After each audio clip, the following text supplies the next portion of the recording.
Hello webmasters, welcome to another episode from How to Webmaster. Today I'm going to show you how to delete a theme and also how to change a theme.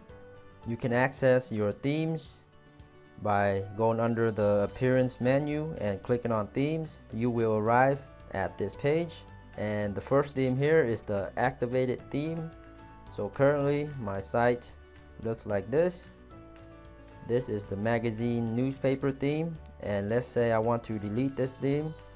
So first you have to activate a different theme in order to delete this theme. So let's activate this storefront theme, and now that it is activated, I can now delete the magazine newspaper theme. So now this delete button will appear down here. Click delete and OK to confirm. And now that theme is deleted.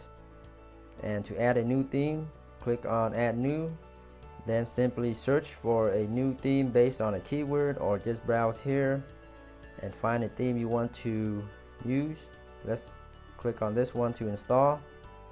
It'll take a few seconds to install a new theme, and once it's ready, it'll say activate here. Click activate, and now our new theme is installed and activated.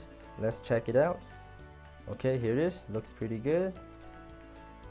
Thanks for viewing. I hope this helps. Be sure to subscribe for more WordPress tips and tricks and tutorials. And until next time, happy blogging.